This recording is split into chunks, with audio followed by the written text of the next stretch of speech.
మనము కీర్తనలు 5వ అధ్యాయము ధ్యానించుకుందాము. అయితే మనం చిన్న బ్యాక్గ్రౌండ్ చూసుకుంటే కీర్తనలు 5వ అధ్యాయము ఎప్పుడు రాశారు, ఎందుకు, ఏ పరిస్థితిలో దావీదు గారు రాశారని మనం చూస్తే ఒక రెండు అజంప్షన్స్ ఉన్నాయి. అంటే ఊహించుకున్నారు ఈ పరిస్థితిలో రాశారని. ఒకటి ఏంటంటే దావీదు గారు రాజుగా పట్టాభిషేకం అయినప్పుడు అక్కడ ఫిలిస్తీన్ దేశస్థులు విని దావీదు గారిని చంపడానికి వచ్చారనమాట. ఆ పరిస్థితిలో దావీదు గారు ఉదయకాలమున ఆయన వెళ్ళి దేవునితో మొర పెట్టుకుంటూ ఈ కీర్తన రాశారని అది ఒక సంఘటన. లేదా తన కుమారుడైన అబ్సలోము ఆయనని చంపడానికి తరుముతున్నాడు, శత్రు సైన్యం అంతా తరుముతుంది. అలాంటి పరిస్థితుల్లో ఈ కీర్తన రాశాడనేది ఈ రెండు సంఘటనల్లో ఎప్పుడొకప్పుడు రాసి ఉంటాడనేది ఒక అజంప్షన్. అయితే 5వ కీర్తన మనం చూసాం కదా, దావీదు గారు ఆల్మోస్ట్ ఎన్ని కీర్తనలు రాశాడో మోస్ట్లీ అవన్నీ ఆపదల్లో ఉన్నప్పుడే రాశాడు, శ్రమల్లో ఉన్నప్పుడే రాశాడు. సో అలాంటి ఒక కీర్తనే ఇది కూడా. ఇక్కడ ప్రధాన గాయకునికి అని ఉంది కదా, సో ప్రధాన గాయకునికి అంటే ఇది ఒక పాటల పుస్తకం కీర్తనలు అనేది. సో ఈ పాట ప్రధాన గాయకునికి అంటే మెయిన్ గా ఎవరు పాటలు పాడతారో వాళ్ళకి ఇది అందజేస్తున్నాడు. చేసి పిల్లన గ్రోవితో అంటే ఫ్లూట్స్, ఆ మ్యూజిక్ అనేది ఫ్లూట్స్ తో ఉండాలి అని ఈయన ఇక్కడ ముందే మెన్షన్ చేశాడు. ఎందుకంటే దావీదు గారు ఒక గొప్ప సంగీతకారుడు కదా, ఆయనకు తెలుసు ఎలా పాడితే ఈ పాట ఇంకా దేవుని సన్నిధి పొందగలము అనేది. సో అందుకని ఇక్కడ ఆయన మెన్షన్ చేసి రాస్తున్నాడు. మనము మొదటి వచనం నుంచి చూద్దాము. 5వ అధ్యాయము. యెహోవా నా మాటలు చెవిబెట్టుము, నా ధ్యానము మీద లక్ష్యముంచుము, నా రాజా నా దేవా నా ఆర్తధ్వని ఆలకించుము, నిన్నే ప్రార్థించుచున్నాను. చాలు. సో ఇప్పుడు మనము మొదటి 2 వచనాలు మనం చూస్తే ఒక విషయం నాకు ఏమనిపించిందంటే జలస్, నాకు కొంచెం కుళ్ళు పుట్టింది. దేనికి? దావీదు గారికి దేవునికి ఉన్న సంబంధం చూసి ఆయన ఎంత చనువుగా, చాలా స్వాతంత్రంగా, దేవా నా మాట విను, నా వైపు చూడు, నా తలంపులు చూడు అని చాలా స్వాతంత్రంగా చెప్తున్నాడు. అంటే అంత గొప్ప రిలేషన్షిప్, ఒక సంబంధం దేవునికి దావీదు గారికి ఉంది అని మనము ఇక్కడ చూస్తున్నాం. అయితే మనకి ఇవి అన్ని మనకి ముందు హిబ్రూ భాషలో రాశారు కదా, సో తర్వాత మనకి తర్జుమా చేశారు. సో హిబ్రూ భాషలో ఉన్న పదాలకి అసలు అర్థం ఏంటంటే, దేవా నేను మాట్లాడేటప్పుడు నువ్వు నీ చెవిని వెడల్పు చేసుకొని విను, మామూలుగా వినడం కాదు, శ్రద్ధగా విను, నీ చెవిని వెడల్పు చేసుకో, నీ మొత్తం కాన్సన్ట్రేషన్ అంతా నా మీదే ఉంచు, శ్రద్ధగా విను, నేను ఏం మాట్లాడుతున్నానో తెలుసుకో అని దావీదు గారు ఇక్కడ అంటున్నారు అనమాట. అయితే ఇక్కడ ఆయన మాట్లాడే, ఆయన చెప్పే విజ్ఞాపనలే కాదు కానీ లోపల ఉన్న మర్మరింగ్ అంటే మూలుగులు, ఆయన మూలుగులు కానీ ఆయన అంతరంగంలో ఉన్న స్వరం ఏముందో, అంతరంగంలో ఉన్న వేదనలు ఏమున్నాయో చెప్పలేకపోతున్నాడు. లోపల ఉన్నదంతా నువ్వే తెలుసుకోదేవా, నా ధ్యానం మీద నువ్వు ఏకాగ్రతగా విను అని ఈయన ఇక్కడ చెప్తున్నాడు. అంటే అక్కడ వాళ్ళిద్దరికి ఉన్న ఒక సంబంధం మనకి చాలా గట్టిగా కనపడుతుంది. సో మనము సెకండ్ చూసుకుంటే నా రాజా నా దేవా అంటున్నాడు. ఇప్పుడు ఇశ్రాయేల్ ప్రజలకి దావీదు గారు ఏమై ఉన్నారు? రాజు అయి ఉన్నాడు. సో ఆయనే ఒక రాజు. సో ఇశ్రాయేల్ ప్రజలకి ఏ సమస్యలున్నా ఆ రాజు దగ్గరికే వస్తున్నాడు, దావీదు దగ్గరికే వస్తాడు. కానీ దావీదు గారికి ఏం తెలిసింది? నిజమైన రాజు ఎవరని తెలిసింది? దేవుడే ఆయనకి నిజమైన రాజు. కేవలం ప్రజలకే కాదు, ఆయనకి, ఆయన జీవితానికి కూడా ఏలేవాడు దేవుడే అని ఆయన గట్టిగా నమ్ముతున్నాడు. కాబట్టి నా రాజా అని ఆయన అక్కడ సంబోధిస్తున్నాడు. సో ఇప్పుడు ఇశ్రాయేల్ ప్రజల్లో ఇంకా నిర్ణయం ఈయనదే. ఈయన ఏం చెప్తే అదే, అవునంటే అవును, కాదంటే కాదు. కానీ ప్రతి నిర్ణయం ఆయన తీసుకోకుండా ఆయన ఎక్కడికి వెళ్తాడంట? దేవుని దగ్గరికి వెళ్తాడు, ప్రభువు దగ్గరికి వెళ్తున్నాడు. నా రాజువు నువ్వే, నాకు ఈ సమస్యలు ఉన్నాయి, నాకు ఈ వేదనల్లో ఉన్నాను, ఈ శ్రమల్లో నేను ఉన్నాను అని ఆయన మొర అంతా దేవుని దగ్గరికి పెడుతున్నాడు. ఎందుకంటే ఆయనకు తెలుసు దేవుడు సమకూర్చేవాడు, సమృద్ధిని ఇచ్చేవాడు, ప్రతి అవసరతలు తీర్చేవాడు, ఆయన మొర ఆలకించేవాడు. అందుకే గొప్పగా ఈ 2 వచనాల్లో ఆయన సంబంధం చెప్తూ ఆయన ఎంత గొప్పగా ప్రార్థన జీవితం ఆయనకు ఉందో మనకి ఇక్కడ తెలియజేస్తున్నాడు. 3వ వచనం చూద్దాము. యెహోవా ఉదయమున నా కంఠస్వరము నీకు వినబడను, ఉదయమున నా ప్రార్థన నీ సన్నిధిని సిద్ధము చేసి కాచి ఉందము. చాలండి. సో ఇక్కడ ఉదయము అంటున్నాడు.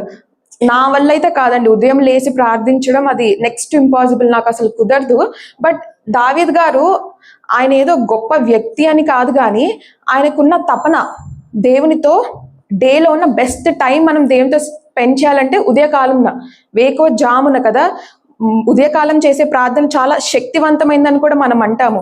సో అలాంటి సమయాన్ని దేవునితో స్పెండ్ చేయాలి, దేవునితో సమయం గడపాలి అని ఆయనకున్న తపన, ఆయన ఏం చెప్తున్నాడు, ఉదయకాలంనే నా స్వరము నీకు వినపడుతుంది దేవా. ప్రతిరోజు ఈ 2 వచనాల్లోనే మనం కాదు, కానీ దావీదు గారి జీవితం అంతా మనం చూస్తే ఆయన ఉదయకాలం లేసే ప్రార్థన చేసేయడం మనము చూస్తూ ఉంటాము. ఒక భక్తుడు చార్ల్స్ స్పర్జన్ అని, ఆయన ఏమన్నాడంటే, praying 1 hour in the morning is far better than praying 2 hours in the evening. అంటే ఉదయకాలము 1 గంట ప్రార్థన చేయడము సాయంత్రము 2 గంటలు 3 గంటలు ప్రార్థన చేయడం కన్నా గొప్పదంట. అంటే ఉదయకాలం ప్రార్థన అంత శక్తివంతమైంది. దేవునికి మనకి సంబంధము ఏర్పరచుకోవడానికి అది చాలా గొప్ప టైం అని ఇక్కడ దావీదు గారు మనకు చెప్తున్నాడు. అయితే ఉదయమున నా ప్రార్థన నీ సన్నిధిని సిద్ధము చేసి కాచి ఉందును. సో అంటే ఇప్పుడు 4ంటికి ఆయన ప్రార్థన చేయాలనుకున్నాడు, 3ంటికే లేచి ఒక లిస్ట్ రాసుకుంటాడు, నేను ఇవి ప్రార్థన చేయాలని రెడీగా ఉంటాడు. 4 అవుతుంది, ప్రార్థన చేసేస్తాడు, ఆమెన్ అంటాడు. అక్కడికి ఆగిపోదు, కాచి ఉందును, సమాధానం వచ్చే వరకు, అంటే దేవుడు రెస్పాండ్ అయ్యే వరకు. ఎందుకంటే దేవుడు రెస్పాండ్ అవుతాడని దావీదు గారికి తెలుసు, ఎందుకంటే దేవుని గురించి దావీదు గారికి చాలా బాగా తెలుసు. అటువంటి సంబంధంలో ఉన్నాడు కాబట్టి దేవుడు ఖచ్చితంగా ఆయనకి సమాధానం ఇస్తాడని దావీదు గారికి తెలుసు. దేవుడు మాట్లాడే దేవుడు కదా, మన దేవుడు మౌనంగా ఉండే దేవుడు కాదు. ప్రార్థన అనేది 1 way కమ్యూనికేషన్ కాదు కదా, మనం అడుగుతాము, ఆయన ఇస్తాడు. ఈ విషయం ఖచ్చితంగా దావీదు గారికి తెలుసు కాబట్టి ఆయన కాచి ఉందురు అని ఇక్కడ మనకి స్పష్టంగా చెప్తున్నాడు. 4వ వచనం చూద్దాము. నీవు దుష్టత్వమును చూచి ఆనందించు దేవుడవు కావు, చెడుతనమునకు నీ యొద్ద చోటు లేదు, డాంబికులు నీ సన్నిధిని నిలవలేరు, పాపం చేయి వారందరూ నీకు అసహ్యులు, అబద్ధమాడు వారిని నీవు నశింపజేయుదువు, కపటము చూపి నరహత్య జరిగించువారు యెహోవాకు అసహ్యులు.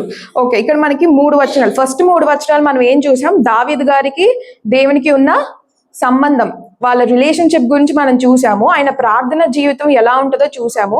ఆయన నిరీక్షణ కలిగి ఉంటున్నాడు, సమాధానం వస్తుంది దేవుని నుంచి ఖచ్చితంగా అని మనం అక్కడ చూసాము. సో ఇక్కడ 4 నుంచి 6 వచనాలు మనం ఏం చూస్తున్నాము, ఒక 7 types ఆఫ్ పీపుల్ మనం చూస్తున్నాం, 7 రకాల మనుషులు. ఒకసారి చూద్దామా ఎవరెవరో. దుష్టులు, 4వ వచనంలో, దుష్టులు, చెడ్డవారు, డాంబికులు, పాపం చేయువారు, అబద్ధములాడువారు, కపటులు, నరహత్యలు జరిగించేవారు. ఎంతమంది అండి? 7 రకాల మనుషులు. ఈ 7 రకాల మనుషులు ఏంటంట, దేవునికి ఇష్టం లేదు, వారు అసహ్యులు, దేవుని సన్నిధి వారి దగ్గర లేదు, దేవుడు వాళ్ళని చూడాలని కూడా అనుకోవట్లేదు.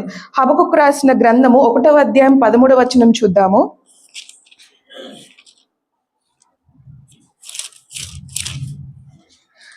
నీ కనుదృష్టి దుష్టత్వము చూడలేనంత నిష్కలంకమైనది కదా. దేవుని కనుదృష్టి దుష్టత్వము చూడలేనంత నిష్కలంకమైంది. అంటే ఆలోచన కూడా చేయాలనుకోవట్లేదు దుష్టుల గురించి చూడాలి అంటే.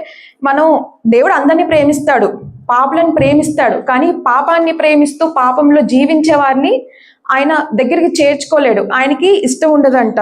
అయితే మనకి ఇక్కడ దేవుని గుణగణాలు తెలుస్తుంది, ఆయన ఎలాంటి వారిని ఇష్టపడట్లేదు. సో ఈ 3 వచనాల్లోనే మనకి రిపీట్ చేస్తూ ఉన్నారు కదా, దేవుడు అంటే చాలా ఇంపార్టెంట్. దేవుడికి ఎవరు అంటే ఇష్టం లేదు, దేవుని సన్నిధి ఎవరి దగ్గర ఉండదు అని. అలాగే మనము ఇశ్రాయేల్ ప్రజలు అరణ్యవాసంలో ఆ సందర్భం గుర్తు చేసుకుంటే, దేవుడు మోషేతో అంటూ ఉంటాడు చాలాసార్లు, మోషే మీకు ఆ వాగ్దాన స్థలం నేను ఇస్తాను, కానాను ఇస్తాను, అక్కడ అన్ని నేను సిద్ధపరిచి ఉంచుతాను, మీరు వెళ్ళండి, కానీ నేను మీతో రాను, ఎందుకంటే మీరు ఎక్కడైనా తప్పులు చేస్తే నా ఉగ్రత మీ మీద కురిపించాల్సి వస్తుంది. సో కాబట్టి నేను మీతో రాను, మీరు వెళ్ళండి అంటే మోషే ప్రాధేయపడతాడు, అయ్యా మీరు రాకుండా నేను ఎలా వెళ్తాను, మేము ఎలా వెళ్తాను, మాకు సమస్త ఆస్తి ఐశ్వర్యం అంతా మాతో ఉన్నా మీరు నాతో లేకపోతే ఇంకా మాకు అవసరం ఏముంది, మాకు బ్రతికి అర్థమే ఉందని ఆయన మొరపెట్టగానే దేవుడు మళ్ళీ వాగ్దానం చేస్తాడు, నా సన్నిధి నీకు తోడుగా ఉంటది అని వాగ్దానం చేస్తాడు. సో మనం ప్రతిరోజు ప్రార్థన చేసేటప్పుడు మనం అడుగుతాం, దేవా నేను వెళ్ళి నా రాకపోకలు ఎందు నీ సన్నిధి నాతో ఉంచని మనం ప్రార్థన చేస్తాము. దేవుడు ఖచ్చితంగా ఉంచుతాడు ఆయన సన్నిధిని, కానీ ఎప్పుడు మనం దుష్టత్వానికి దూరంగా ఉంటే, పాపానికి దూరంగా ఉంటే, అబద్ధములాడడానికి దూరంగా ఉంటే, కపటత్వానికి దూరంగా ఉంటే ఆయన సన్నిధిని మన దగ్గర తప్పకుండా ఉంచుతాడు. ఎందుకంటే నీచమైనది ఏది, నిషిద్ధమైనది ఏది నిత్యత్వంలోకి ప్రవేశం లేదు. మనకి ప్రవేశం లేదు. అయితే ఇప్పుడు మనము చూసాం ఇక్కడ 7 రకాల మనుషుల్ని. సో వీళ్ళందరికీ మరి నిజంగా ప్రవేశం లేదా అని మనం చూస్తే ఉంటది. ఎలా మనం 7వ వచనంలో చూద్దాము. నేనైతే నీ కృపాతిశయమును బట్టి నీ మందిరంలో ప్రవేశించదను, నీ ఎడల భయభక్తులు కలిగి నీ పరిశుద్ధాలయము దిక్కు చూచి నమస్కరించదను. Thank you. చాలండి. అయితే ఇప్పుడు మనం 3 వచనాల్లో మనం చూసాము 7 రకాల మనుషులు ఎవరైతే దేవునికి ఇష్టం లేదో, దేవునికి అసహ్యులు అయి ఉన్నారు. సో మనం ఒకసారి దావీదు గురించి ఆలోచిస్తే, దావీదు గారు బెత్షెబా గారు, ఆ సన్నివేశం మనం గుర్తు తెచ్చుకుంటే, దావీదు నరహత్య చేయలేదా, పాపం చేయలేదా, వ్యభిచారం చేయలేదా, అబద్ధములు ఆడలేదా, దుష్టునిగా ప్రవర్తించలేదా? మరి ఆయనకి అన్ని క్వాలిటీస్ ఉన్నాయి, ఏవైతే దేవునికి ఇష్టం లేదో అవన్నీ ఉన్నాయి. కానీ ఇక్కడ 7వ వచనంలో ఆయన కాన్ఫిడెంట్ గా ధైర్యంగా చెప్తున్నాడు, నీ మందిరంలోకి నేను వస్తాను దేవా, నాకు ప్రవేశం ఉంది అని ఆయన కాన్ఫిడెంట్ గా చెప్తున్నాడు. ఆయన ఎలా చెప్తున్నాడు? మనం 51వ కీర్తన మనం చూస్తే ఆ కీర్తనలో ఏముంటది, నాతాన్ గారు వెళ్ళి దావీదుతో చెప్తాడు, గద్దిస్తాడు. సో దావీదు ఆయన ఒప్పుకుంటాడు, ఆయన పాపాలన్నీ ప్రాయశ్చిత్తం పొందుతాడు, క్షమాపణ పొందుతాడు, తర్వాత కృపను పొందుతాడు. సో అందు ద్వారా దాని వలన మాత్రమే, దేని వల్ల? కృపను, దేవుని కృపాతిశయము బట్టి మాత్రమే ఈయనకి మందిరంలోకి ప్రవేశం ఉంది. మరి మిగిలిన వాళ్ళకి ఎందుకు లేదు? వారు ప్రాయశ్చిత్తం పొందలేదు, వాళ్ళ పాపాలని ఒప్పుకోలేదు, ఇంకా పాపపు జీవితంలోనే వాళ్ళు ఉన్నారు కాబట్టి వాళ్ళకి ప్రవేశం పొందలేదు. సో ఈ 7వ వచనం గురించి మనము చాలా చాలా కృతజ్ఞతలై ఉండాలండి. నాకు 7వ వచనం చదువుతుంటే ఒక విషయం చాలా బాగా తట్టింది. ఒక ప్రశ్న వచ్చింది, ఏంటంటే, do we have the right to worship the lord? దేవుణ్ణి ఆరాధించడానికి మనకి అర్హత ఉందా? మనము అర్హులమేనా? ఇప్పుడు మనం వ్యభిచారం చేయకపోవచ్చు, కానీ ఒకరిని పాపపు చూపుతో మోహపు చూపుతో చూస్తే పాపము. మనము నరహత్య చేయకపోవచ్చు, ఒకరి మీద చంపేంత కోపం పెంచుకుంటే పాపము. మనము అబద్ధములు ఆడితే పాపము, దొంగతనం చేస్తే పాపము, ఒకరిది ఆశిస్తే పాపము. అంటే ఇవన్నీ మనము చేయకుండానే ఉన్నామా? ఎవరి మీద కోపాలు పెట్టుకోకుండానే ఉన్నామా? ఎవరి మీద అబద్ధ సాక్ష్యాలు చెప్పడం కానీ, ఎవరిని తీర్పు తీర్చడం కానీ, ఇవన్నీ చేయకుండానే ఉన్నామా? నీతిమంతులు ఎవరూ లేరు, దేవుడు ఒక్కడే నీతిమంతుడు. సో అలా అయినా కూడా మనము ఇవన్నీ చేయకుండానే ఉన్నామా? ఎందుకంటే ఇవన్నీ చేస్తే దేవునికి అసహ్యులమై ఉన్నాము, దేవునికి ఇష్టమైన వారం కాదు, దేవుని సన్నిధి మన ఎడల లేదు. మరి ఇలా చేస్తూ నేను దేవునికి ఇష్టరాలిని కాదు, అయినప్పటికీ నేను ఆరాధిస్తే దేవుని సన్నిధి, దేవుడు నా ఆరాధన ఒప్పుకుంటాడా? దేవుడికి ఇష్టంగా ఉంటుందా నేను ఇంకను ఇలా ఉంటే? సో మనం అనుకోవచ్చు, ఇక్కడ బైబిల్లో చెప్పిన అన్ని పాపాలు నేను ఏం చేయట్లేదులే, ఏదో చిన్న చిన్నవి వాళ్ళతో గొడవ పడతాను, వీళ్ళతో గొడవ పడతాను, ఇంతే అనుకుంటాము. కానీ పాపము is serious, sin is serious. చిన్న పాపము పెద్ద పాపము, చిన్న తప్పు పెద్ద తప్పు అనేది ఏమి ఉండదు కదా. ఇవాళకి ఇప్పటి వరకు నేను ఎవరితో గొడవ పడకుండా, ఎప్పుడో చిన్నప్పుడు ఎవరితో ఉన్నా జస్ట్ ఒక జగడం అయ్యి నేను వారి మీద అలా కోపం చేసుకుని అలానే అయిపోయింది, వాళ్ళతో మాట్లాడలేదు జీవితాంతము. నేను చనిపోయినప్పుడు, నేను ఒకవేళ తీర్పు దినానికి వెళ్ళినప్పుడు ఆయన నా జాబితా ఓపెన్ చేశాడు అనుకోండి, అన్ని బాగానే ఉన్నాయి అమ్మాయి, పలానా రోజు వీళ్ళతో గొడవ పడ్డాను, అక్కడ సమాధానం పొందలేదు, వాళ్ళ మీద కోపం అలానే ఉంచుకున్నావు, యు ఆర్ నాట్ అలౌడ్ అని అంటే, ఆ ఒక్క చిన్న విషయం వల్ల నేను ఆయన సన్నిధిని కోల్పోనా? ఆ ఒక్క చిన్న విషయం వల్ల నేను పరలోక రాజ్యం నుంచి వెలివేయబడనా? సో మనం ఒక్కసారి ఇది మాట ఆలోచిద్దాము. పెద్ద పెద్ద పాపాలు కాకపోవచ్చు, అంటే చిన్న చిన్న విషయాలు ఎక్కడో మనం మర్చిపోయి ఉంటాము. ప్రతిదీ మనం ఒక్కసారి ఆలోచించి ఆయనకి ఇష్టమై ఉన్నామా, అసహ్యులమై లేకుండా ఆయన సన్నిధి మనతోనే ఉందా, ఆయన మనల్ని ఇష్టపడుతున్నాడా, నా ఆరాధన ఆయనకి ఇష్టపూర్వకంగా ఉందా అని ఒక్కసారి మనం ఆలోచిస్తే ఈ 7వ వచనము మనకి చాలా చాలా గొప్ప విషయం నేర్పుతుంది. నీ కృపాతిశయము బట్టి నేను నీ మందిరంలోకి ప్రవేశిస్తున్నాను అంటే నాదేదో టాలెంట్ కాదు. ఇప్పుడు దావీదు గారు ఆయనకి రాజు అయ్యాడని ఆయనకి స్పెషల్ ప్రివిలేజ్ ఏం లేదు, రాజు కాబట్టి ఆయనకి ఎలా చేస్తున్నాడు, ప్రవేశం ఉందని కాదు, కానీ ఆయన పాపాలని ఒప్పుకున్నాడు, ప్రాయశ్చిత్తం పొందాడు, మళ్ళీ తిరిగి మరలా ఆ పాపం యుద్ధకి ఆయన వెళ్ళలేదు కాబట్టి ఆయన దేవుని కృపను పొందాడు. కృపను బట్టియే ఆయనకి మందిరంలో ప్రవేశం ఉంది. నెక్స్ట్ లైన్ చూస్తే, నీ ఎడల భయభక్తులు కలిగి నీ పరిశుద్ధాలయము దిక్కు చూచి నమస్కరించదము. అయితే ఇప్పుడు నేను పాపం చేశాను, ప్రాయశ్చిత్తం పొందాను, నెక్స్ట్ నీ కృపను పొందాను, నీ కృపను పొంది నీ మందిరంలోకి నేను ప్రవేశించినప్పుడు విచ్చలవిడిగా నేను ఉండను, భయభక్తులు కలిగి, ఆ కృపను నేను గ్రాంటెడ్ గా తీసుకొను, చులకనగా చేయను.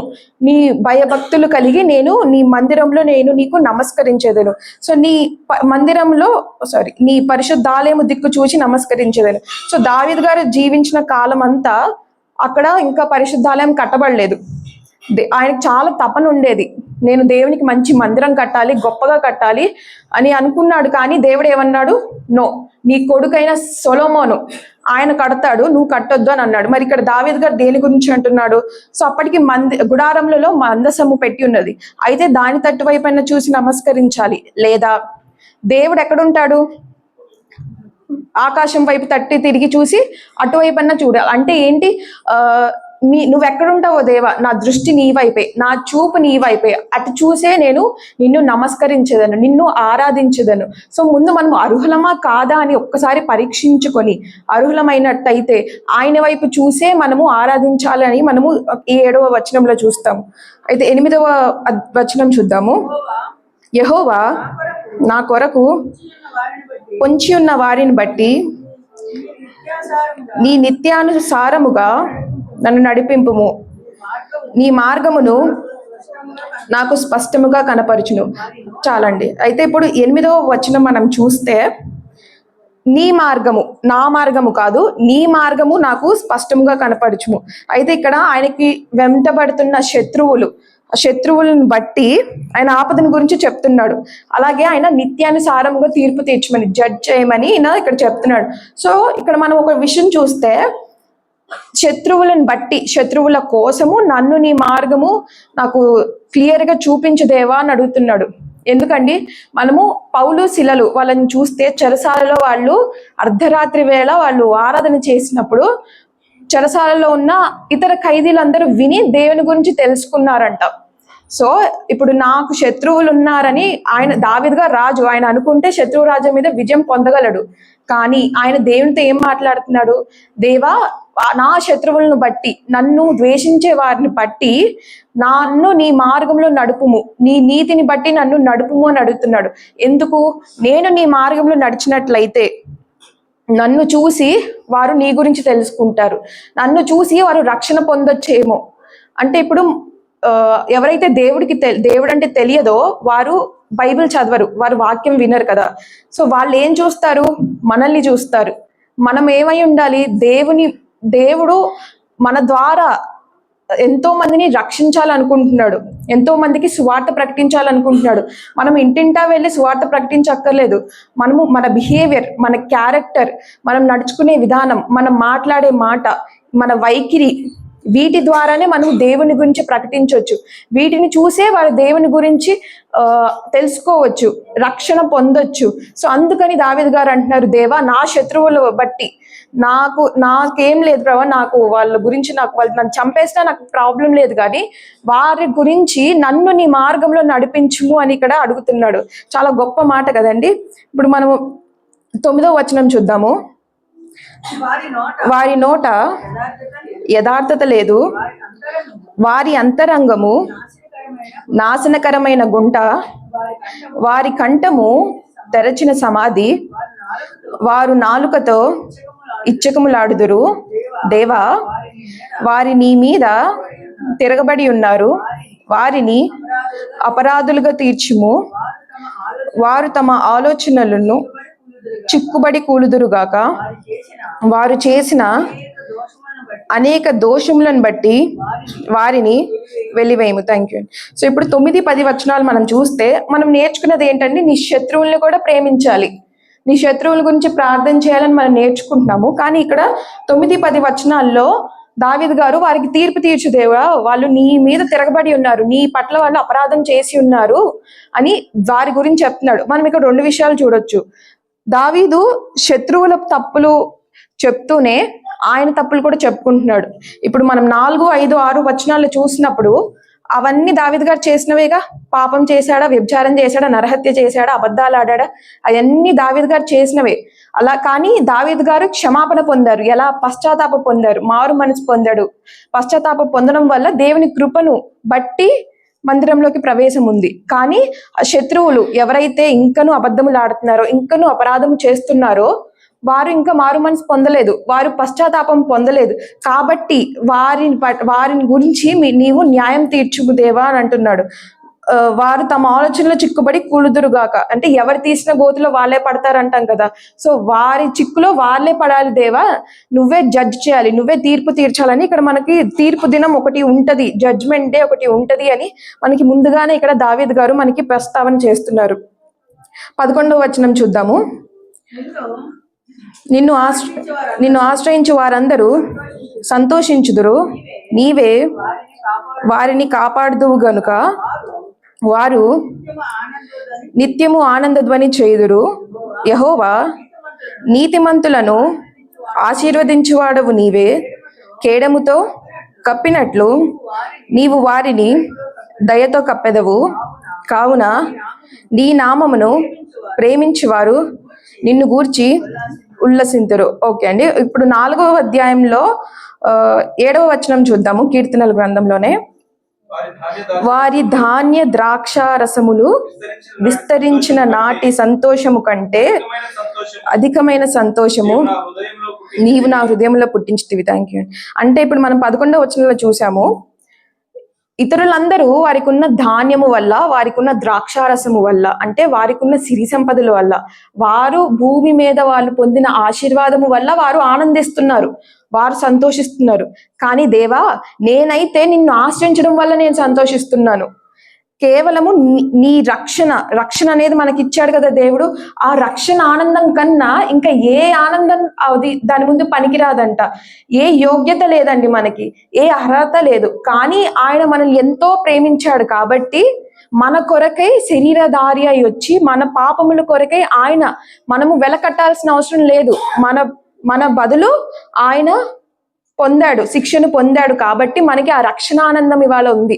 సో ఆ రక్షణ ఆనందం నాకు ఇచ్చే సంతోషము ఇంకా ఏదియో నన్ను తృప్తిపరచలేదు, ఇంకా ఏదియో నాకు ఆ సంతోషం ఇవ్వలేదని ఇక్కడ మనకి దావీదు గారు చెప్తున్నారు. ఇక్కడ ఇంకా చూసినట్లయితే 12, యెహోవా, నీతిమంతులను ఆశీర్వదించువాడవు నీవే. కేడముతో కప్పినట్లు నీవు వారిని దయతో కప్పెదవు. సో అంటే ఇక్కడ మనకి 11, 12 వచనాలు చూస్తే దేవుడు ఆశ్రయించువాడై ఉన్నాడు, కాపాడువాడై ఉన్నాడు, ఆశీర్వదించువాడై ఉన్నాడు, దయ చూపేవాడై ఉన్నాడు. సో మనము ఇక్కడ దేవుడు మనకి ఇచ్చే దీవెనలన్నీ ఇక్కడ లిస్ట్ అవుట్ చేశారు ఈ 2 వచనాల్లో. సో ఎవరైతే దేవునితో సంబంధం కలిగి ఉన్నారో, ఎవరైతే దేవుని గురించి ఎరిగి ఉన్నారో, ఆయన గుణగణాలు ఏంటో తెలిసి ఉన్నారో, వారందరూ కామ్గా ఉండరు, ఊరకుండరు. వాళ్ళు ఏం చేస్తారంట, సంతోషిస్తారు, ఆనంద ధ్వని చేస్తారు, అలాగే ఉల్లసిస్తారంట. సైలెంట్ గా ఉండరంట వాళ్ళు. ఎందుకు? దేవుని గురించి గొప్పగా కేకలు వేసి ఆనంద ధ్వనితో ఆయన గురించి ఆరాధిస్తూ, స్తుతిస్తూ, మహిమపరుస్తూ, ఆయన గురించి సువార్త ప్రకటిస్తూ వాళ్ళందరూ ఉల్లసిస్తారంట. అయితే మనకి మొదటి నుంచి ఒకసారి చూస్తే మనకి ఫస్ట్ దేవునికి దావీదు గారికి ఉన్న రిలేషన్షిప్ చూసాం కదా. సో మొట్టమొదటిగా మనము చూసుకోవాల్సింది ఏంటంటే, మనం అర్హులమేనా, దేవుణ్ణి ఆరాధించడానికి మనకి ఆ అర్హత ఉన్నదా లేదా అని మనం ఒక్కసారి పరీక్షించుకుంటే, ఒక్కవేళ ఎక్కడైనా ఇంకను ఆయాసకరంగా ఉన్నామంటే ప్రాయశ్చిత్తం పొందొచ్చు. ఈ భూమి మీద ఉన్నంత వరకే మనకు అవకాశం. చనిపోయిన తర్వాత డోర్స్ క్లోజ్డ్. మనం ఏం చేసినా, ఎంత అరిచినా, గోల్ చేసినా మనకి అవకాశం ఉండదు. భూమి మీద ఉన్నంత కాలం ప్రతిరోజు మనకు ఒక అవకాశం, ప్రతి గంట మనకు ఒక అవకాశం అండి. సో ఒక్కసారి మనం ఆలోచించినట్లయితే, దేవుణ్ణి ఆరాధించినట్లయితే, నా ఆరాధన నీకు ఇష్టంగానే ఉందా ప్రభు, ఇంకెక్కడైనా నేను నీకు ఆయాసకరంగా ఉన్నానేమో, ఎందుకంటే ఆయనకి ఇష్టం లేకుండా ఆయనకి దూరంగా ఉంటూ ఇంకా పాపంలోనే ఉంటూ ఆయనకి ఆరాధిస్తే ఆయన ఇష్టపడాడు కదండి. ఆయన ఆరాధన ఒప్పుకోడు. పరలోకం కాదు, ఈ డోర్ బయట నుంచి కూడా అలాంటి ఆరాధన వెళ్ళదు. సో ఒకసారి మనం ముందు ఆలోచించుకున్నట్లయితే, ఒక్కసారి ప్రాయశ్చిత్త పొందితే మనము ఆ ఆరాధన చేయడానికి అర్హత పొందగలిగిన వారం అవుతాం. అలాగే రెండవది, దావీదుకి దేవునికి ఉన్న రిలేషన్షిప్. సో ఆ రిలేషన్షిప్ మనం మెయింటైన్ చేస్తే ఒక చనువు ఏర్పడుతుంది, ఒక స్వాతంత్రం ఏర్పడుతుంది. దేనికి? మనం దేవుని ప్రార్థన చేయడానికి జస్ట్ వెళ్ళి అడిగేయచ్చు. ఇప్పుడు ఒక మినిస్టర్ దగ్గరికి మనం వెళ్తున్నాం అనుకోండి, మనం ఎలా మాట్లాడతాం మొత్తం లిస్ట్ అవుట్ చేసుకొని నీట్గా ప్రెజెంటబుల్ గా వెళ్ళి మాట్లాడతాం. అదే మా నాన్న మినిస్టర్ అయితే నేను ఎలా మాట్లాడతాను, డాడీ ఇది అని చెప్పేస్తాను. సో ఆ చనువు మనకి ఎప్పుడు ఏర్పడుతుంది సంబంధం ఉన్నప్పుడు. అలాంటి సంబంధం మనకు ఉందా లేదా, అలాంటి సంబంధం ఉన్నప్పుడు మనకి ఆయన గుణగణాలు తెలుస్తాయి. ఎటువంటి వాడు? చెడుని అసహించుకునివాడు. ఆయన కనుదృష్టికి దుష్టత్వము చూడలేనంత నిష్కలంకమైనది. అంటే అసలు పట్టించుకోడు, దుష్టులందరినీ ఆయన అయిష్టులుగా ఉంటారనమాట. అలాగే మనం చూస్తే ఆయన మనకి ఆశ్రయించువాడై ఉన్నాడు, కాపుదల ఇచ్చువాడై ఉన్నాడు, ఆశీర్వదించువాడై ఉన్నాడు, దయచూపువాడై ఉన్నాడు. అంతకంటే ఎక్కువ ఆయన మనకిచ్చిన రక్షణానందం. ఈ విషయాలు బట్టి మనము ఆయన్ని ఆరాధించవచ్చు కదా. రక్షణానందం కన్నా గొప్ప విషయం మనకేం లేదు. ఏ అర్హత లేని నాకు, ఏ యోగ్యత లేని నాకు, నా కొరకే చనిపోయి నాకు రక్షణ ఇచ్చాడంటే ఇంకా అంతకన్నా నాకు చెప్పడానికి రావట్లేదు, కానీ అంతకంటే గొప్ప విషయం మనకి ఆరాధించడానికి ఏం లేదు. సో ముందు ఒక్కసారి మనకి ఆ అర్హత ఉందా లేదా మనం పరీక్షించుకొని మనము ఆయన్ని ఆరాధించే వారం అయితే ఆయన సంతోషంగా మన ఆరాధనల మీద ఆసీనుడై ఉంటాడండి. ఈ కొద్ది మాటలు దేవుడు దీవించి ఆశీర్వదించును గాక.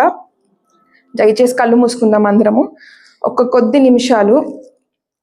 ఇంకనూ ఎక్కడైనా పడిపోయి ఉన్నామేమో అండి, ఇంకనూ ఒక్క విషయంలో ఆయాసకరంగా ఉన్నామేమో. నీతిమంతుడు ఎవరూ లేడు, ఒక్కడూ లేడు అండి. కానీ అయినా కూడా దేవునికి అయిష్టులుగా ఉన్నామేమో, దేవుని సన్నిధి మన మీద లేదేమో, దేవునికి దూరంగా ఉన్నామేమో, ఇంకా కపటములాడుతూ అబద్ధాలు ఆడుతూ చిన్న చిన్న అబద్ధాలు ఎన్నో ఆడతామండి రోజులో. అవన్నీ ఒక్కసారి మనం జ్ఞాపకం చేసుకుని క్షమాపణ అడిగితే క్షమించే దేవుడు మన దేవుడు. మాట తప్పే దేవుడు కాదు కదా. ఒక్కసారి క్షమించిన పాపాలని తిరిగి ఎప్పుడు చూడడంట అండి. అలాంటి గొప్ప దేవుణ్ణి మనం కలిగి ఉన్నాం కాబట్టి ఒక్కసారి ఆయన్ని మనస్ఫూర్తిగా క్షమాపణ కోరి ఆయన్ని ఆరాధించే వారంగా మనం ఉందామా కదా. ఎన్నో సార్లు మనం పడిపోయినప్పటికీ లేవనెత్తే దేవుడు కదా. మనము ఎంత ఘోర పాపి అయినా ఆయన దగ్గరికి మనం తిరిగి వస్తే ఆయన మనల్ని క్షమించే దేవుడు కదండి. ఒకసారి ఆయన తట్టు మనం తిరుగుదాం. ఆయన ఎటువైపు ఉంటే మన దృష్టి అటు ఉండాలి, మన చూపు అటు ఉండాలి. ఆయన మనల్ని దరి చేర్చుకోవడానికి చాలా ఇష్టపడుతున్నాడు, కానీ ఆయన ఎక్కడుందో పాపం అక్కడ ఉండదు. ఆయన దరిదాపుల్లో కూడా పాపం ఉండకూడదు. సో మనము ఆ పాపం లేకుండా పరిశుద్ధులుగా మనము ఉండినట్లయితేనే ఆయన మన ఆరాధన మీద ఆసీనుడై ఉంటాడు. ఒక్కసారి ప్రతి ఒక్కరు పరీక్షించుకుందామా అండి.